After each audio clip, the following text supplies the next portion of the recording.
pour lequel tu penses t'exprimer, ce n'est pas un mauvais métier. Mais discute cela avec tes parents et selon les connaissances que tu as. Et les pères, en étant très conscients maintenant de ce que les enfants ont eu à apprendre et ce qu'ils sont devenus, et chacun d'eux était un peu en train de se rappeler. Il dit, nos enfants ne savent pas choisir. Ils ne savent pas choisir des métiers. Il dit, moi, si j'étais, on me disait de choisir un métier, ça c'est le père du premier, du fils, le fils était docteur vétérinaire. Il dit, si moi, on me demandait de choisir un métier, il dit, moi, je choisirais le métier de boy marmiton.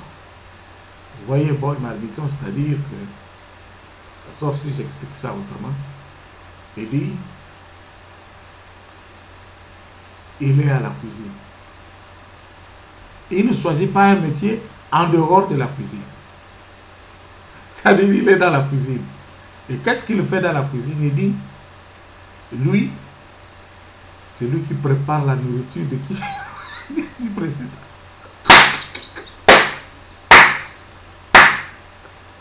Il prépare quoi? La nourriture du président. Il dit, moi, quand je prépare la nourriture du président, mais avant que le président ne mange, c'est lui qui goûte d'abord la soupe. C'est lui qui teste. Donc, quand les ingrédients sont mis, et quand il y a le sel et tout, les assaisonnements, c'est lui qui goûte d'abord la soupe. Il dit, ça c'est un bon métier. Tu peux d'abord choisir ça. Pourquoi? Parce qu'avant que le chef ne mange, c'est toi qui manges d'abord. Vous voyez? Pourquoi? Parce qu'il sait que s'il est à la cuisine, il ne mourra jamais de faim. S'il est à la cuisine, il ne mourra jamais de faim. Pourquoi? Parce que le chef voudra toujours manger. Et lui, s'il est à la cuisine, il va préparer. Mais il a servi au chef lui-même. On dit, celui qui travaille à l'hôtel fait quoi? Mange à l'hôtel. Il ne travaille pas à l'hôtel pour manger l'hôtel. Mais travaille à l'hôtel et mange à l'hôtel. Et ça, c'est un métier. Par exemple.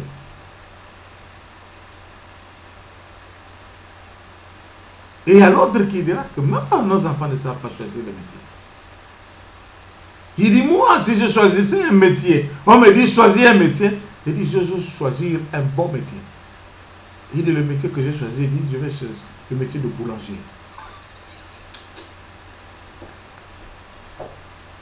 Il dit, je choisis le métier de qui? De boulanger. Pourquoi? Parce que moi, je vais toujours préparer de bons pains.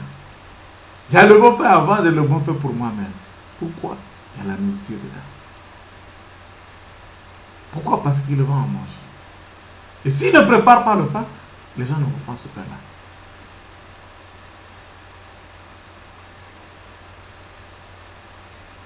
Vous voyez? Et l'autre dit, mais c'était maintenant, celui qui prend, il prend, celui qui prend, il prend. Il dit, moi, je choisis un autre métier. Il dit, je choisis un métier, chef d'état-major. Il dit, chef d'état-major. Mais pourquoi tu choisis le métier de chef d'état-major? Parce qu'il sait qu'en étant chef d'état-major, il a le pouvoir dans le pays. Il ne peut pas manquer quoi des aliments. Il ne pourra jamais manquer quoi de la nourriture.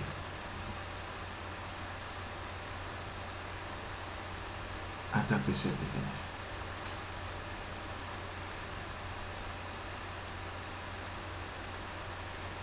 Il y a un autre qui dit, toi tu as choisi ça, moi je vais choisir. Choisis quel métier? Président de la République.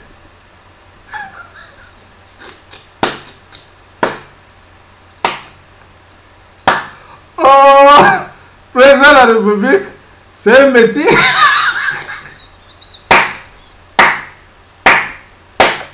Moi je ne savais pas. Il y en a qui ont choisi des métiers.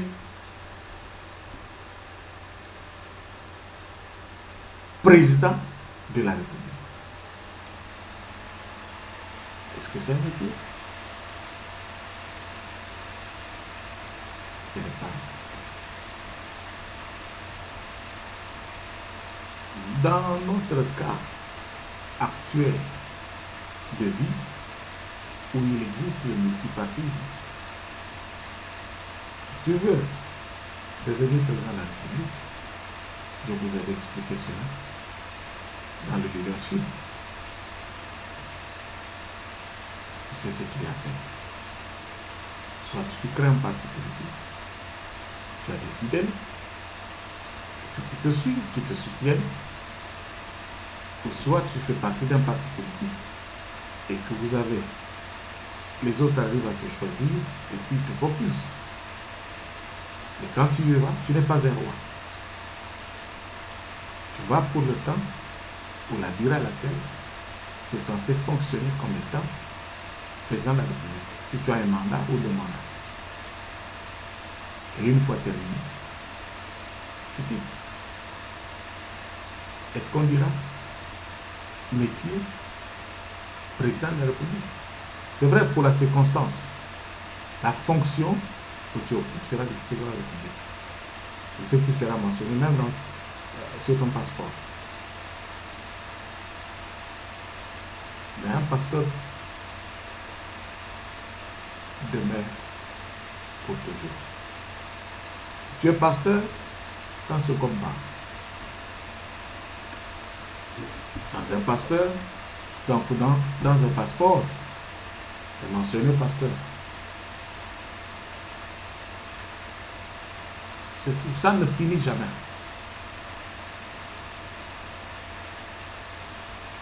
Même un docteur, ça ne finit pas. Peut-être. Ça peut finir. Je ne sais pas. Côté du docteur, vous pouvez m'aider. Mais à ce que je sache, pasteur, ça ne se donne pas. Peut-être que le docteur, ça s'arrête. Donc, je voulais en quelque sorte partager cela avec vous.